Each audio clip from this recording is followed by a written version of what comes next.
The wind carried more than dust through Santa Esperanza that September morning in 1874. It carried fear, secrets, and the scent of last night's blood, spilled behind Crane's Paradise Saloon. Clara May Donovan watched tumbleweeds roll across the main street as her heart twisted with worry.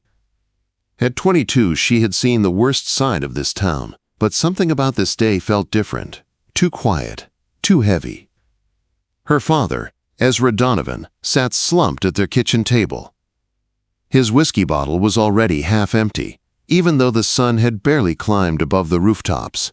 His hands shook, marked with fresh bruises from another long night at Silas Crane's gambling tables. "Papa, you promised you wouldn't go back there," Clara said softly. She tried clearing the bottles scattered across the table. "Promises don't pay debts," he snapped. "And Crane don't wait forever." Before she could answer, a heavy knock shook the door, 3 sharp hits, authoritative, cold. Ezra went pale.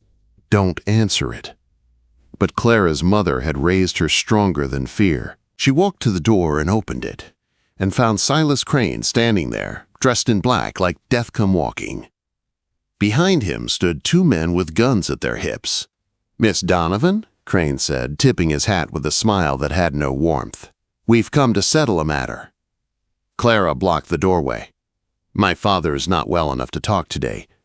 "Oh, I think he'll want to hear this," Crane replied as he strode inside as if he owned the place.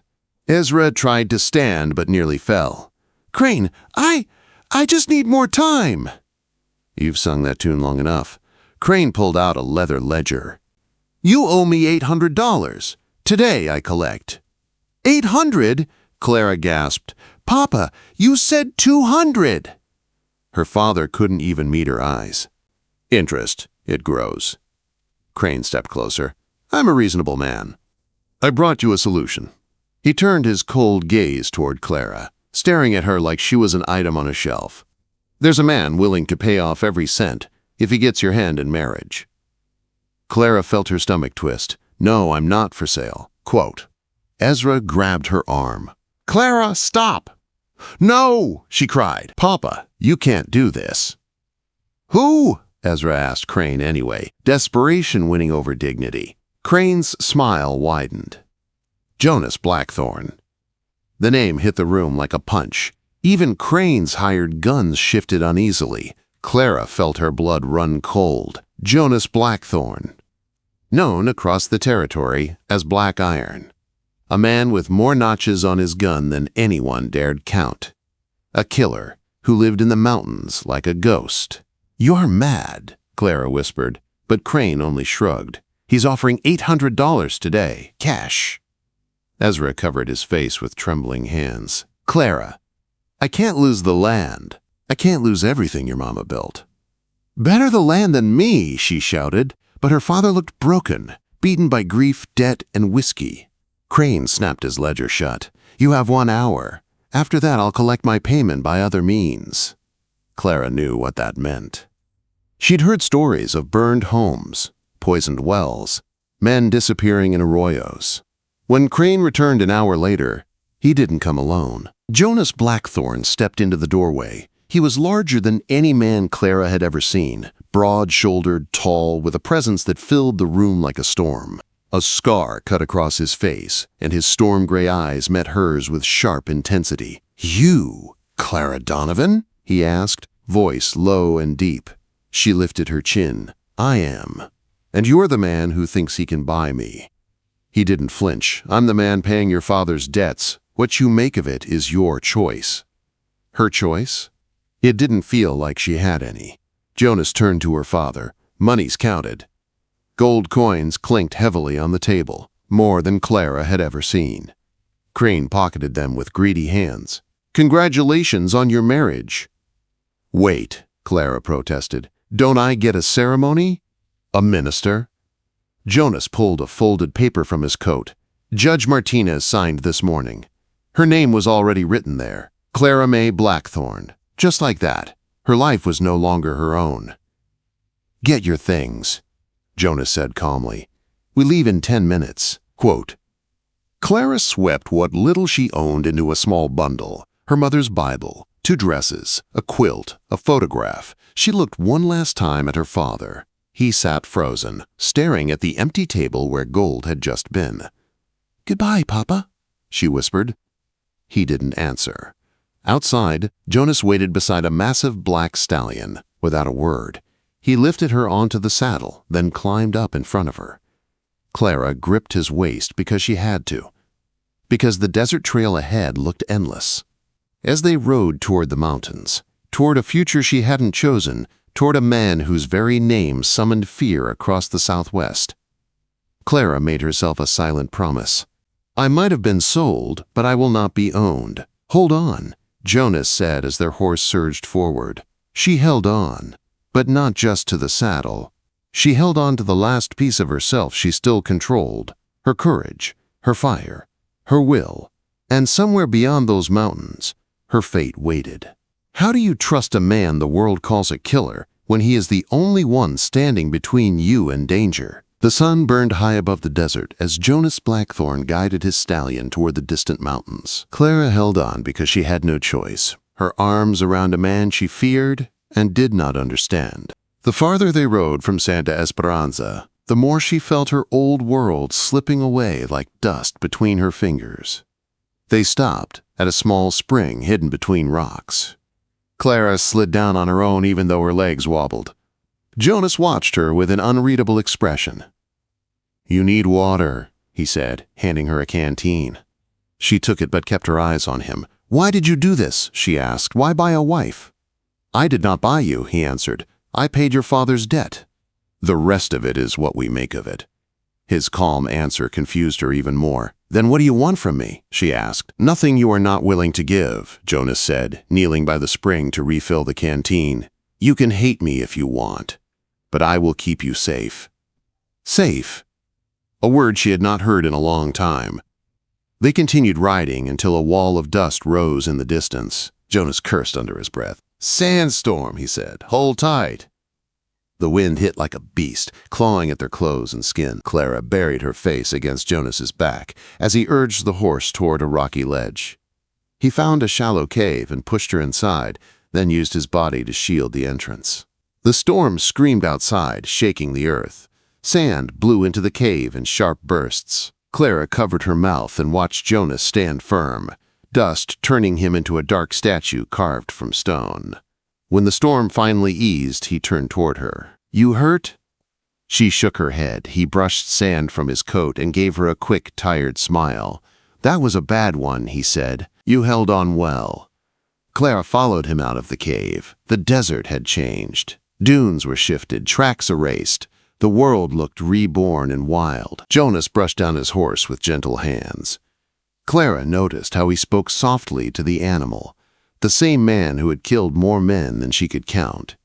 His touch was steady, careful, kind. "You care more for that horse than most men care for their wives," she said. "Diesel saved my life more than once," Jonas answered. "He earned it." "And what about the wife you just bought?" His head snapped up, his gray eyes locked with hers. "I did not buy you," he said again. "You came with me because the only other choice was letting Crane take you." "And what if I had run?" Clara asked. Jonas did not hesitate. "I would have found you, but not to force you, to make sure you lived." Something in his voice made her chest tighten. They rode again until the sun set behind red cliffs. Jonas made camp at Shepherd's Rock, a tall formation that looked like a man watching over the valley. Clara wrapped her mother's quilt around her shoulders as Jonas built a fire. He cooked simple food, but it tasted like heaven after the long day. She watched him across the flames, his scarred face, his strong hands, the quiet way he moved. He was nothing like Silas Crane, nothing like the drunken men in town, nothing like her father had become. He was dangerous, yes, but something in him felt steady, solid. "Why did you really come for me?" Clara asked softly. Jonas took out a worn Bible and held it with care. "I had a sister once," he said. "Sweet girl. She trusted the wrong man. By the time I learned what he had done to her, it was too late. I could not save her, but when I heard Crane wanted you, I could not let it happen again." Clara's breath caught. "I'm sorry," she said. "Long time ago," he replied. "But some wounds stay open." She stared at him as the fire crackled. She tried to picture him not as Black Iron the killer, but as a boy with a little sister. a brother who had failed, a man trying to carry forgiveness inside a life that had given him none. Jonas opened his Bible and began to read. His deep voice carried the familiar words through the quiet night. Clara listened until her eyes grew heavy. When she looked up, Jonas was still awake, keeping watch like a lone guardian.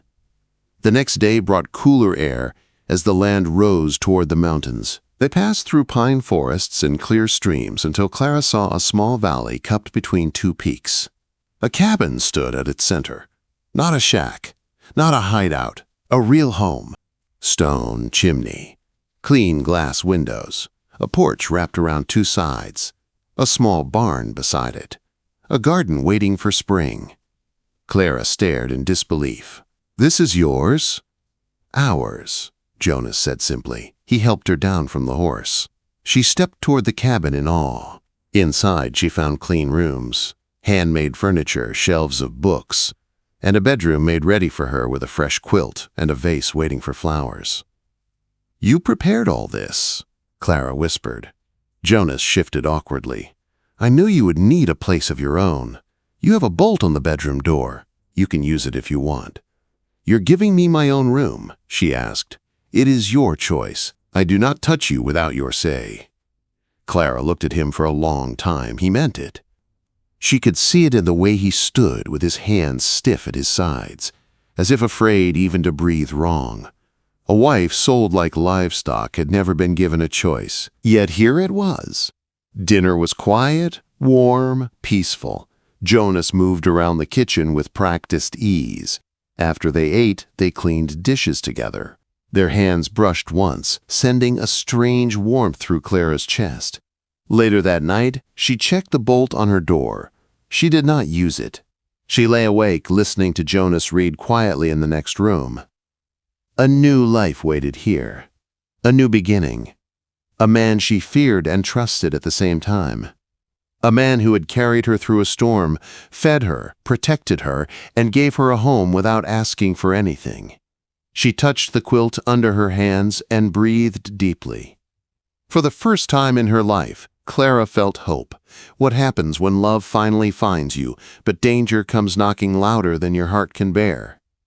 Winter settled deep in the mountains, wrapping the Blackthornne cabin in white silence. 2 months had passed since Clara sprained her ankle, and in that time the quiet distance between her and Jonas had slowly melted away. Their evenings by the fire grew longer. Their conversations deeper. Their touches lingered just a little too long to be accidental. Clara felt something blooming inside her, something warm, something she was almost afraid to name. One cold morning, Jonas returned from town with grim news. "Silas Crane put out word," Jonas said, jaw tight as he removed his gloves. $500 to anyone who brings you back." Clara froze. "Why? He already got paid." "Because men like him can't stand losing, especially to someone he thinks is beneath him." Then it didn't stop there. The very next day, Jonas found footprints near their valley, fresh ones. Someone had been watching their home. Clara knew only one name that could be behind it. "Tom Everett," she whispered. "He won't let go." Jonas strapped on his guns and stepped closer. "He won't touch you, not while I'm breathing." Her heart beat faster, not from fear, but from the way he said those words, like a vow. Days later, the threat followed them right to their doorstep. It was evening when the knock came. Jonas stiffened. "Stay behind me." But Clara was done hiding. She grabbed the shotgun he had taught her to use. Jonas opened the door to find Tom Everett standing on the porch with 2 rough-looking men behind him.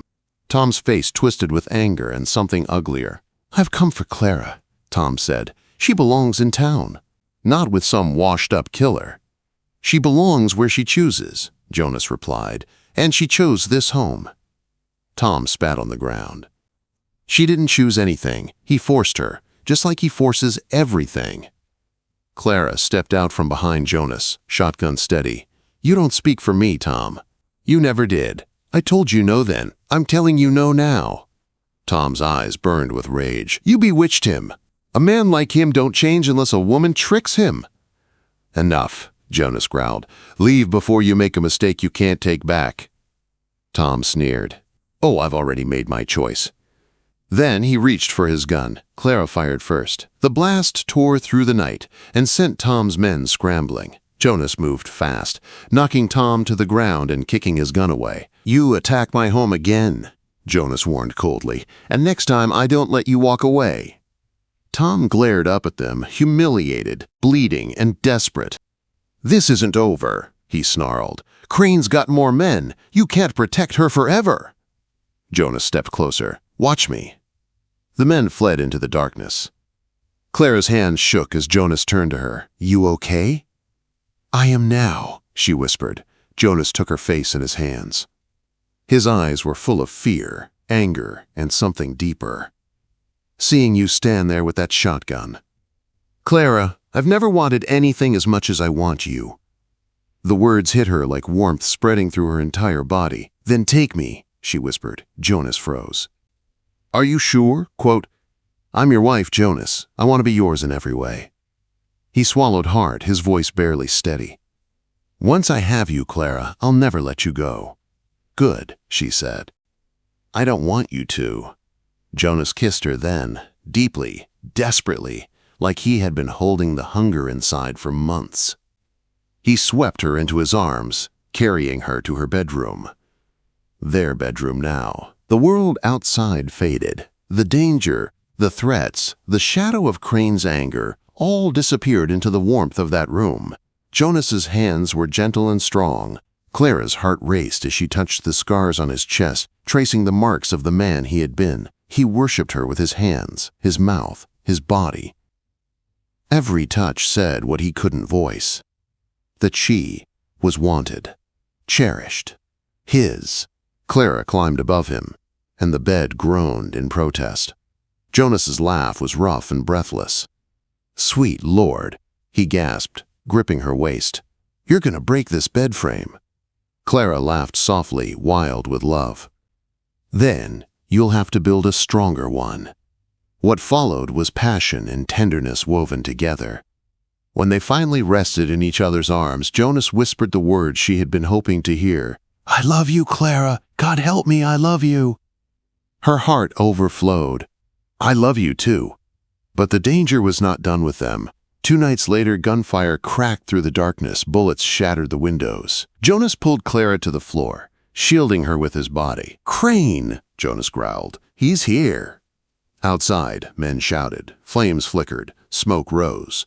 Jonas grabbed his guns. "Stay down! No matter what happens, you stay low." "No," Clara said fiercely. "We fight together." But Jonas was already gone. Clara crawled to the window and fired at a shadow creeping toward the barn.